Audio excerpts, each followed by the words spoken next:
Hello friends, वापस से स्वागत है एक नई कहानी के साथ। और आज की कहानी बहुत ही इंटरेस्टिंग होने वाली है, तो पूरा कहानी जरूर देखें। रवि एक हिष्ट-पुष्ट जवान था। पढ़ाई लिखाई उसने नहीं की थी।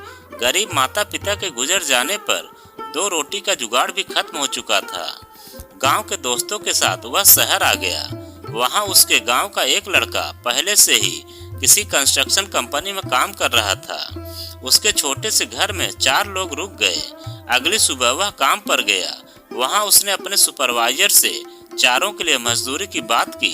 सुपरवाइजर को भी नए कंस्ट्रक्शन साइट पर मजदूरों की जरूरत थी। शहर से दूर एक अपार्टमेंट बनने वाला था। चारों को वहीं भेज दिया गया। वहीं उन लोगों ने ईंटों से अपने अपने लिए एक झोपड़ी बनाई। कुछ बर्तनों का जुगाड़ किया ताकि खाना बन सके।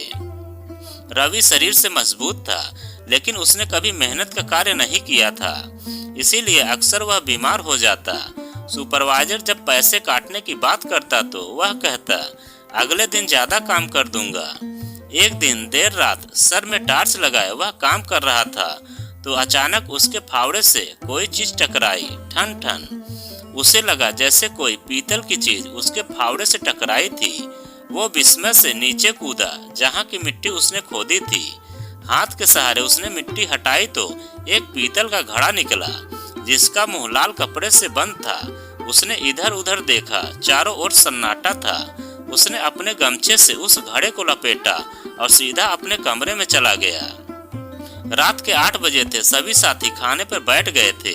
निहाल ने आवाज दी, रवि आओ जल्दी हाथ मुंह धोकर खाना खा लो। रवि की तो भूख प्यास गायब थी।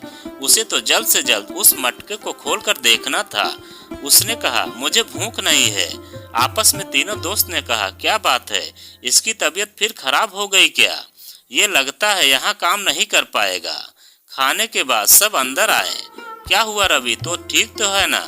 रवि सोने का उपक्रम करता हुआ लेटा था। उसने धीमे से कहा, नहीं भाइयों, मेरी तबीयत ठीक है, बस आज भूख नहीं लगी है और नींद आ रही है। निहाल ने कहा, ठीक है भाई, तू सो जा, सुबह मिलते हैं, कहकर सभी अपने अपने कमरे में चले गए। उनके जाते ही रवि धीरे से उस पीतल के घड़े के पास पहुंचा। जल्दी जल्दी कपड़े की रस्सी खोला, घड़ा खोला, झांक कर देखा तो उसकी आंखें फटी की फटी रह गई। उसमें सोने की मोहरें, सिक्के, सोने और चांदी के जेवरात भरे पड़े थे। जिंदगी में पहली बार इतना सोना चांदी कभी देखा नहीं था, तो वो कुछ देर तक जड़ बना रहा। थोड़ी देर बाद खुद को संयत किया और जल्दी जल्दी अपना सामान समेटने लगा। अब उसे यहाँ से कहीं दूर जाना था, जहाँ वह इन रुपयों का सही उपयोग कर सके। उसने पीतल के घड़े को सामान में बांध लिया, नहीं तो लोगों को शक हो सकता था। सामान समेटने के बाद उसने कमरे में फैली मिट्टी को साफ किया और सुबह होने का इंतजार करने लगा। सुबह के 4 बज रहे थे। वह धीरे से उठा और स्टेशन के लिए निकल पड़ा। पैसे उसके पास थे। सुपरवाइजर ने कल ही उसकी तनख्वाह दी थी। स्टेशन पर ट्रेन खड़ी थी। वो उसमें चढ़कर बैठ गया। ट्रेन बिहार जा रही थी। टिकट उसने जल्दबाजी में नहीं लिया था और न ही उसे पता था कहाँ जाना है, इसीलिए वह सोनपुर में उतर गया। सोनपुर बिहार का एक जिला है जहां सबसे बड़ा पशु मेला लगता है। उसने वहां किराए पर घर लिया। धीरे धीरे जवाहरातों को बेचना शुरू किया और उससे व्यवसाय शुरू किया। उसकी कीमत और पैनी बुद्धि से व्यवसाय चमक गया। वो 3-4 साल के अथक मेहनत के बाद शहर का सबसे धनी व्यवसायी बन गया। अत्यधिक लक्ष्मी अगर ऐसे इंसान के पास आ जाए तो जिसने कभी देखा न हो, तो वो या तो व्यसनी हो जाता है या अत्यंत अहंकारी। रवि अत्यंत अहंकारी हो गया था। वो अपने आगे किसी को नहीं समझता, सीधे मुंह बात नहीं करता। पैसे के बल पर उसने एक गरीब लड़की से शादी कर अपना घर बसा लिया। समय गुजरा, वह 2 बच्चों का बाप बन गया। उसके घमंडी स्वभाव के कारण लोग उससे कटते थे। दोस्तों को कहीं से मालूम हुआ तो वे भी उससे मिलने आए और मदद मांगी।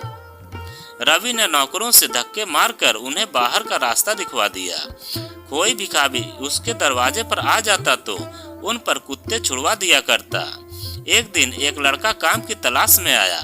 बहुत मिन्नतों के बाद उसने उसे रख लिया तो लेकिन उसने कहा, सुन रे लड़के, तुम्हें खाना कपड़ा इस घर से मिलेगा, लेकिन पगार नहीं मिलेगी। जो भी काम कहा जाएगा उसे तुम्हें करना होगा। लड़के ने सर झुकाकर हाँ कर दी। वो दिन भर रवि और उसकी पत्नी बच्चों के इशारे पर नाचता रहता। जब खाने का समय आता तो रवि उससे भरपेट खाने की जगह एक सूखी रोटी दिलवा देता। मोहन कुछ न कहता, चुपचाप से खा लेता। नियति के सीख देने के भी ढंग बड़े निराले हैं। कब कैसी परिस्थिति आ जाए कोई नहीं जानता। रवि को खतरनाक चर्म रोग हो गया, जिसके कारण उसके अपने भी उससे दूर होने लगे। डॉक्टरों ने उसके रोग को लाइलाज बताया। पत्नी और बच्चों ने उसके पास जाना छोड़ दिया। वह पत्नी बच्चों को अपने पास बुलाता तो कोई उसके पास न जाते। उसका खाना उसके कमरे में मोहन ले जाता। उसका बाहर निकलना भी बंद हो गया। अब उसका जीवन एक कमरे में सिमट गया था। उसका सारा व्यवसाय लड़के देखने लगे। कुछ समय बाद पत्नी बच्चों को लेकर अलग रहने लगी। बच गया तो सिर्फ मोहन और रवि। एक दिन रवि ने मोहन से कहा, मेरे अपने मुझे ऐसी हालत में छोड़कर चले गए जिनके लिए मैंने सब कुछ किया, पर तू क्यों नहीं जाता? मोहन ने कहा, मालिक, आपने मुझे मेरे बुरे समय में सहारा दिया, मैं आपको छोड़कर कैसे जाऊं? इसके लिए मेरा ईश्वर मुझे कभी माफ नहीं करेगा।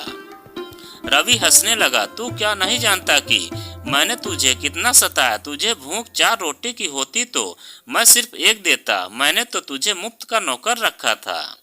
मोहन ने कहा, मैं सब जानता हूँ मालिक, लेकिन मैंने आपकी ऐसी स्थिति में कदापि नहीं छोड़ सकता। आज रवि को एहसास हुआ कि पैसे से हर चीज नहीं खरीदी जा सकती। संस्कार ऐसा गहना है जो जन्म से जीन में पड़ जाती है। वो पैसे के घमंड में कितना खो गया था कि उसे लगा था कि दुनिया का सारा ऐश्वर्य वह पैसे से खरीद सकता है, लेकिन आज वो कितना बेबस है। इसीलिए कहते हैं ईश्वर की लाठी में आवाज नहीं होती। मोहन ने उसका साथ नहीं छोड़ा। जिस रोग को अंग्रेजी दवा ठीक नहीं कर पाई, उसे उसने आयुर्वेद के वैद्यों की मदद से ठीक कर दिया।